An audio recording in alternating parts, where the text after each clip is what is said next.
What's up, everyone? Corey Fulham, your car guy here, and today I'm here with my good friend Kelsey. Hey, Kelsey. Hi, Corey. And so today we are inside this 2014 Ford Focus ST, tuned, turbocharged, and I believe this car has a 2-liter 4-cylinder, produced at 252 horsepower, I believe. So in today's video, I'm going to be showing you how to drive a stick shift, or also called manual transmission. So let's take a look at the parts inside over here. So right over here we have our Ford Racing gear shift. It's Ford Racing. This one has 6 gears. And so right over here, we'll look down here. Right over here you have your gas pedal or your accelerator. You have your brake pedal, and this is your clutch pedal over here. And right over here, this is the part where you can control manually like an automatic does for you.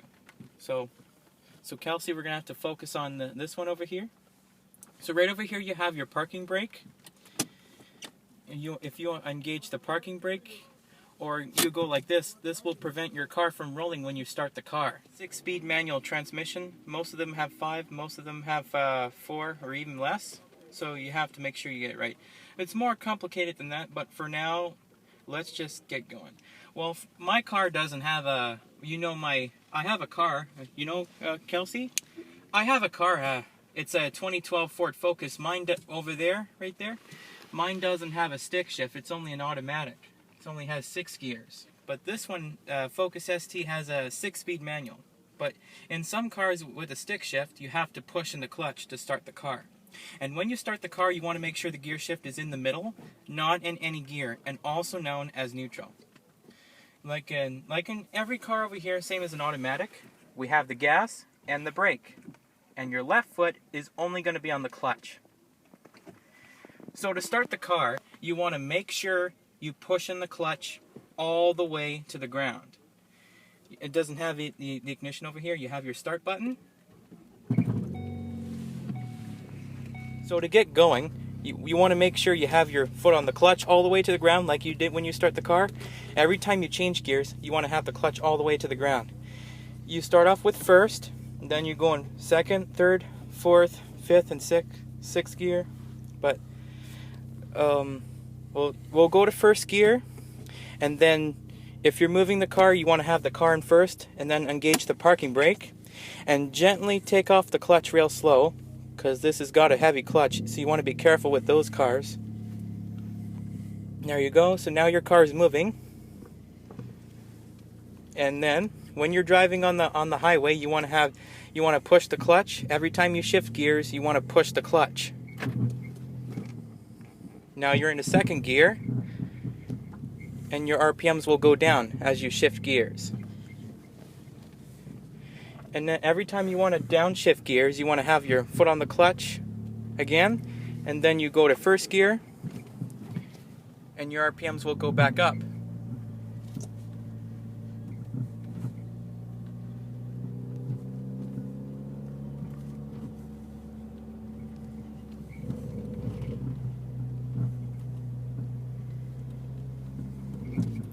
So when you're driving on the highway, you have to push in the clutch and then change gears. Go to second, and again push the clutch, change gears, go to third, and do the same exact thing with the transition your feet.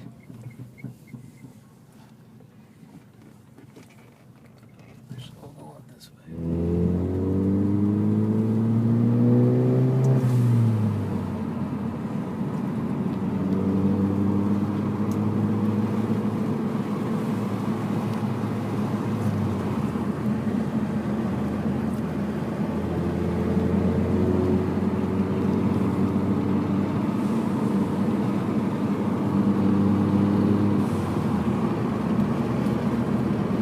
Perfect. So now you want to do the exact same thing. You go all the way to 5th, and then you go to 6th gear when you're driving on the highway. 5th. Yeah, if you go to 5th, then your RPMs will go back up again. 4th. Go to 4th gear. 3rd. Downshift.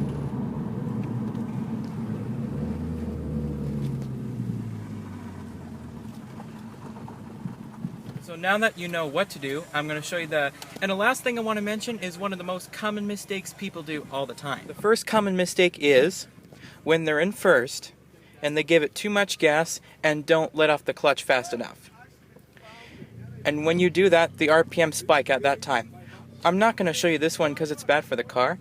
And another thing is if they don't give it enough gas and they take the clutch off too early, which will stall the car. Yeah, I'll stall it. Yeah.